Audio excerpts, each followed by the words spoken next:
जमींदार जमींदारी करके जब फसल को एक जगह जमा करता था तो जागीरदार एक डंडा हाथ में लिए हुए अपने एक शख्स जिसे वो मुनीम के नाम से पुकारते थे साथ होता था।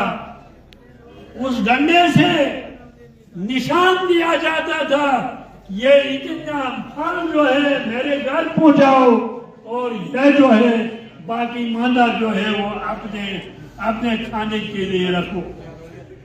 ये जागीरदाराना निजाम की खातमी की बात थी।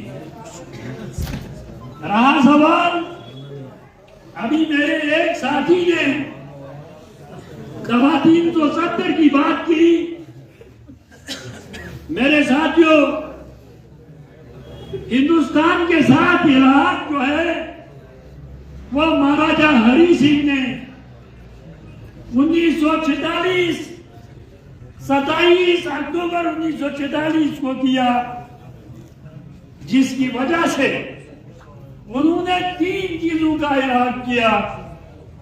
सबसे पहली बात थी district president youth national conference को कि वो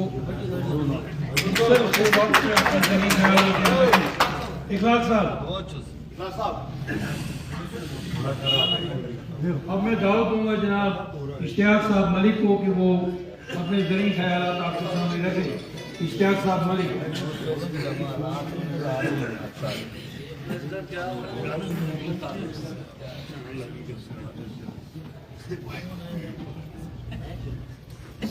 इमरान साहब काजी को कि वो अपने जरी ख्यालात आपके सामने रखें। इमरान साहब काजी।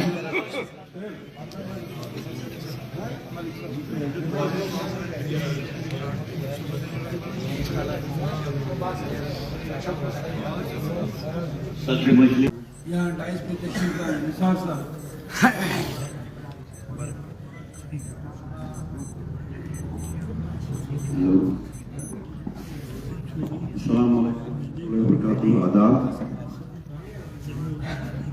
नज़म का अनवान ये शेर कश्मीर ये शायद 45-50 साल पहले मजमून साहब ने शेर कश्मीर को नजर वही मैं आपके सामने पेश करने जा रहा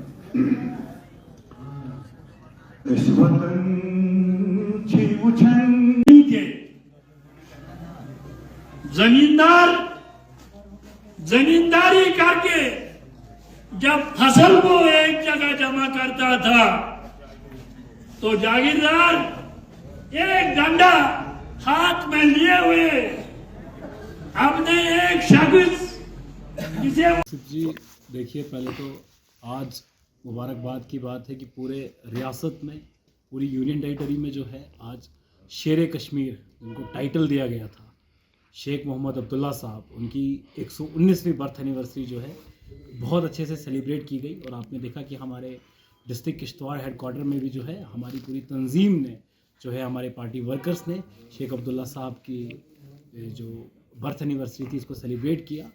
और मैं आपको ये भी बताना चाहूँगा कि शेख मोहम्मद अब्दुल्ला साहब वो एक ऐसी पर्सनैलिटी रहे जिन्होंने एक नए कश्मीर की रिवॉल्यूशनरी चेंज को लाया था, नया कश्मीर जिसमें रूरल एरियाज़ को डेवलपमेंट की बात कही थी।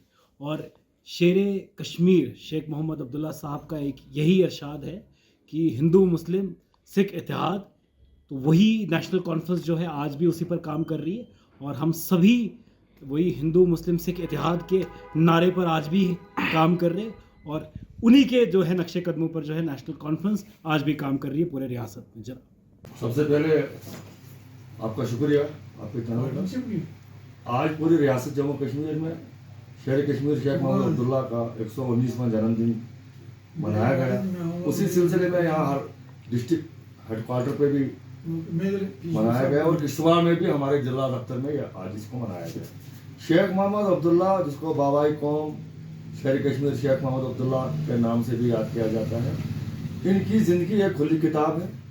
ये पहले कश्मीरी थे जिन्होंने MSc किया साइंस में, उसके बाद ये टीचर लगे, लेकिन जब कौम की हालत देखी इन्होंने नौकरी को सबकदोश किया और एक मुस्लिम लीग पार्टी का क़याम अमल में लाया, लेकिन बाद में उसी मुस्लिम लीग को इन्होंने नेशनल कॉन्फ्रेंस में तब्दील किया, क्योंकि यहाँ आबादी जो थी हिंदुओं की भी थी, गैर मुस्लिमों की भी थी। तो ये सोचा गया कि नहीं, नेशनल कॉन्फ्रेंस का ही नाम इसको दिया जाए। शेख साहब के कारनामे बहुत हैं। सबसे बड़ा कारनामा उनका है जो उन्होंने खात्मा चकदारी के तहत, जिसको एग्रेरियन रिफॉर्म एक्ट भी कहा जाता है, उसके तहत ज़मींदारों को मालकाना हुकूक दिया गया।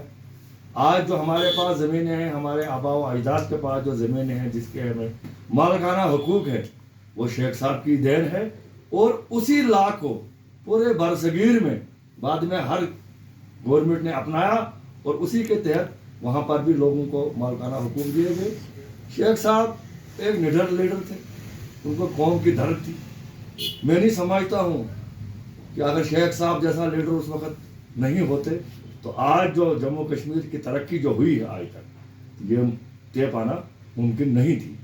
आज जब शेख साहब ने शुरू की थी जदोजहद, मुझे लगता है, ये मेरे ज़ाती ख्याल है, आज हम फिर उसी दौर पे, उसी डगर पे पहुंचे हैं। इस वक्त हमें उम्मीद है कि उनका ही पोता, जिसको कायदे कारवां कहा जाता है, उमर अब्दुल्ला साहब, उनमें वो झलक है कि वो इस कारवां को आगे ले जाएंगे और रियासत जम्मू कश्मीर जो इस वक्त बड़े पुरअशूब दौर से गुजर रही है, इसको निकालने में वो कामयाब होंगे। जैसे कि आप जानते हैं कि पूरे यूटी भर में, इवन लद्दाख में भी शहरी कश्मीर स्वर्गीय शेख मोहम्मद अब्दुल्ला साहब की 119वीं बर्थ एनिवर्सरी सेलिब्रेट की गई। और उसी तरह आज ज़िला किश्तवाड़ के हेडक्वार्टर दफ्तर में भी हमने सेलिब्रेट किया 119वां जन्मदिन उनका। हम इस ज़मन में ये बताना चाहेंगे कि शेख मोहम्मद अब्दुल्ला साहब एक रिवोल्यूशनरी लीडर थे। उन्होंने एक नुमायां तब्दीली जम्मू कश्मीर के अंदर लाई। ये शेख साहब एक सेकुलर शख्सियत के मालिक थे, न कि रियासत जम्मू कश्मीर, न कि हिंदुस्तान में, बल्कि बाहर विदेशों में भी उनका नाम था, बोलबाला था, क्योंकि ये उनकी काबिलियत थी, उनकी सलाहियत थी और उनके कारनामे थे जो आज भी लोग याद कर रहे हैं। और मैं समझता हूँ जो काम उन्होंने किए हैं लोग इतनी जल्दी भूल नहीं पाएंगे। जब तक ये कायनात है, मैं समझता हूँ तब तक उनका नाम रहेगा, क्योंकि उन्होंने जो कारनामे किए रियासत भर में, रियासत की गरीब आवाम के लिए, क्योंकि वो एक सेकुलर और गरीब नवाज लीडर रहे हैं। उनकी एक आवाज़ पे पूरा कश्मीर मर मिटता था। वहीं से आप अंदाज़ा लगा सकते हैं कि मरते दम तक कश्मीरी उनके साथ शाना बशाना रहा, उनकी एक आवाज़ पे मर मिटने के लिए तैयार होता था। और एक हम कहेंगे शेख साहब ने जो रास्ता बनाया था, मेरी अपील रहेगी तमाम साथियों को, बिलखुसूस नौजवानों को, उनके राह पे चलें तो कभी कोई फसाद फितना नहीं होगा।